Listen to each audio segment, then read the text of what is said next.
Take a look at your hands. No, really, look at them. If they look like mine, with grease under the nails and scars from 1,000 different jobs, then you and we speak the same language. We were raised to believe in the gospel of hard work. We were told that if you keep your head down, fix what is broken, and save every damn penny, the finish line would be paved with gold. But I need to tell you about Jim. Jim was the best mechanic I ever knew. He could tune a carburetor by ear and tell you exactly what was wrong with the transmission just by the smell of the fluid. He did everything right. He bought the modest house in Youngstown. He drove the same Ford truck for 20 years until the floorboards rotted out. He never missed a shift. He never took a vacation that lasted more than a weekend at the lake. When Jim turned 65, he hit the number. He had $1.8 million sitting in his Vanguard account. $1.8 million. In a town like ours, that makes you a king. But here's the part that keeps me awake at night. Jim retired on a Friday. On Saturday, he sat on his porch looking at a travel brochure for Alaska that he had kept in his toolbox for 2 decades. On Sunday, his heart simply gave out. Jim died as the richest man in the cemetery, but he lived as a man who was always waiting for a tomorrow that never came. He spent 40 years building a massive fuel tank, but he forgot to actually run the engine. This is the glitch in the system. The suits on Wall Street, they love guys like Jim. They want you to be a janitor for your own bank account, scrubbing the floors of a vault you will never enter. Today, I'm going to show you why the math you've been fed is a lie, why your 401k might be a prison cell with a velvet lining. We are going to look at 115 years of market data to prove that you are being scammed by your own fear. Pick up your wrench. It is time to fix the most expensive mistake of your life before the garage door closes for good. Now, I know what you are thinking. You are thinking, mechanic, Jim was just unlucky, a freak accident of nature. But that is the lie they sold you. They want you to believe that the only way to be safe is to overbuild your engine until it is too heavy to even move. Let us look at the blueprints. Let us talk about the truth that the guys in the high-rise offices in Manhattan don't want you to see. For decades, these suits have been preaching the 4% rule like it was handed down from the heavens. They tell you to save, and then only touch 4% of it each year so you never run out. But when you actually run the diagnostics on 115 years of market history, you see the glitch. According to the data from Michael Kitces, the most respected engineer in the world of finance, if you followed that safe, boring rule for 30 years, you had a 90% chance of finishing your life with more money than you started with. Read that again. 90%. You didn't just survive, you oversaved. You hoarded fuel for a 1,000-mile trip and then only drove around the block. And get this, in 2/3 of those cases, you would have ended up with double your original nest egg. Imagine Jim. Imagine him sitting in that hardware store counting pennies for his medicine while his bank account was secretly growing behind his back. He was starving himself to feed a pile of paper that he would never get to use. This isn't just a mistake. It is a mathematical tragedy. The system is designed to protect the bank, not your life. They want you to stay in the garage, polishing the chrome while the sun goes down outside. They gave you a survival manual when you needed a roadmap to freedom. The truth is, the market is a much more powerful engine than they ever let you believe, and you have been running it at 10% capacity your entire life. It is time to look at the real cost of being safe, because being too safe is exactly what killed Jim's dream. There's a term we use in the shop called dry rot. It's when a car looks pristine on the outside, but because it sat in the garage for too long, every rubber seal, belt, and tire has rotted from the inside out. It looks ready to roar, but the second you turn that key, the whole thing disintegrates. Jim's life was a severe case of dry rot, and this is what I call the ghost boat. For 40 years, Jim kept a small, faded poster taped to the side of his toolbox. It was a picture of a sailboat drifting on the deep blue waters of Alaska. Jim never traveled. He told his wife, when we hit 2 million, when everything is perfect, then we'll go. He spent his entire life stockpiling fuel for that trip. He skipped the romantic dinners, he turned down the road trips with friends, he wouldn't even buy a new fishing rod because it was money for the retirement fund. Jim was building a boat in his mind. Every bank statement that arrived in the mail was just another plank nailed to the hull. But here is the brutal truth that no suit on Wall Street will ever tell you. Money has an expiration date.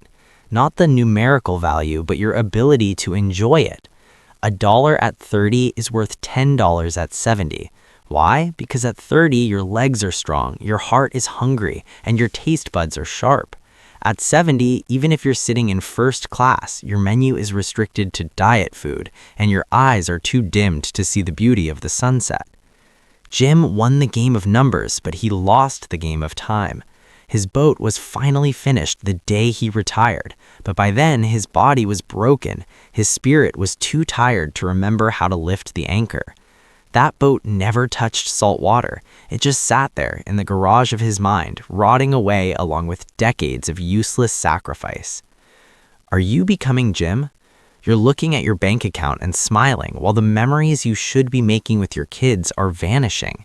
You're trading Saturday afternoons playing ball for digital digits that don't breathe. Don't confuse preparing to live with actually living. Time is the only motor oil that can't be recycled. Once it burns off, the engine stops, no matter how much fuel is left in the tank.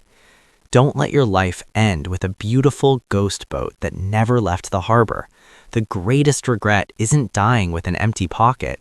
It's dying when you realize you had enough money 10 years ago, but you were too damn scared to start living. Stop polishing the hull. It's time to put it in the water. Listen, I'm not here to tell you to blow every dime you've got and pray for a miracle. That's not how a mechanic works. We don't scrap the engine, we overhaul it. We're going to break your money down into 3 separate systems, just like a powertrain. If you want your life's machine to run smooth until you're 100 without smoking out, you've got to understand how these parts mesh together. System 1 is your baseline. Think of this as the motor oil and the coolant in your engine. It's not optional, it's mandatory. This is your rent, your groceries, and your basic health care. For most hardworking folks with Social Security, this system is already pressurized and ready to go. This is your floor. You don't mess with it, but you don't need to overbuild it into a skyscraper either. It just needs to be steady and reliable. Now, System 2 is where the magic actually happens. This is quality of life. This is the turbocharger on your engine. The road trips, the hobbies, the big family dinners at the steakhouse where you're proud to pick up the tab for everyone. This is fuel born to be burned. This is the money you should be spending aggressively while your biological engine is still hot and you can actually enjoy the ride. The finance industry wants you to starve this turbo to save for a rainy day, but I'm telling you, if you don't burn this fuel now, it just evaporates. Don't let your turbo rust from lack of use. System 3 is your legacy and buffer. This is the spare tire in the trunk. It's the money you leave for the kids or for that worst-case scenario when you're 95. You know what the biggest lie is? The suits want you to treat your entire life like it's just System 3. They want you to live on a spare tire for 30 years. That's crazy. Who drives 1,000 miles on a donut spare? This is the mechanic's rule. Spend like a lion on System 2 while you've still got the health to enjoy it. Be disciplined with System 1 and keep System 3 as lean as possible. If the market takes a dip, you don't touch your baseline. You just dial back the turbo for a year. You cancel the cruise to Alaska and spend time in the garden instead. You adjust, you adapt, you survive, and you still live well. Run your own numbers through a real simulator, not those junk calculators at the local bank.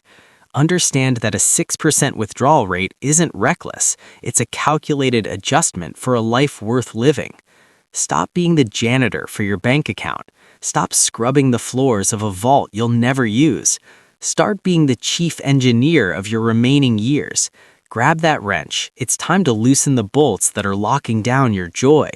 Just give me 1 second. Look at your hands. I mean, really look at them. Those hands have been grinding for 40 years. They've built a life, raised kids, and fixed 1,000 broken things. They might be tired, but they are honest hands. But remember this.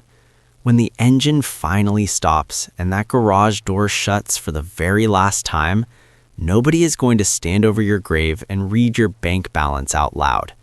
They won't be talking about your safe withdrawal rate or your perfectly diversified portfolio. They're going to talk about that time you took the grandkids to the coast and stayed up late just to watch the stars.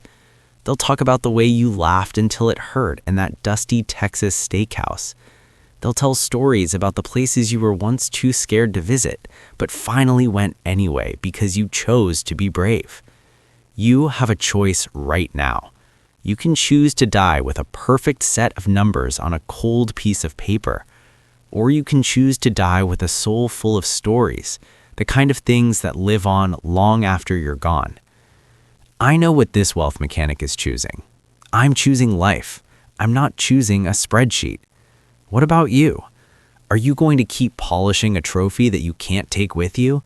Or are you going to drop this machine into gear and see what it can really do before the sun goes down for good? Don't wait until your legs don't want to move anymore to realize you had a treasure chest in your pocket the whole time. Live so that on your final day, the only thing that's empty is your energy, not your soul from regrets of dreams that never left the harbor. But I know, right now, some of you are wondering, but mechanic, what about my house? That's my biggest asset, right? Oh, my friend, you've been scammed. In the next episode, I'm going to show you why that big, beautiful house you call an asset is actually a high-interest prison cell. It's the very thing keeping you impoverished in experience and stagnant in spirit. You don't own that house, it owns you. I'll see you back in the shop for the next overhaul. Grab your wrench, it's time to be truly free.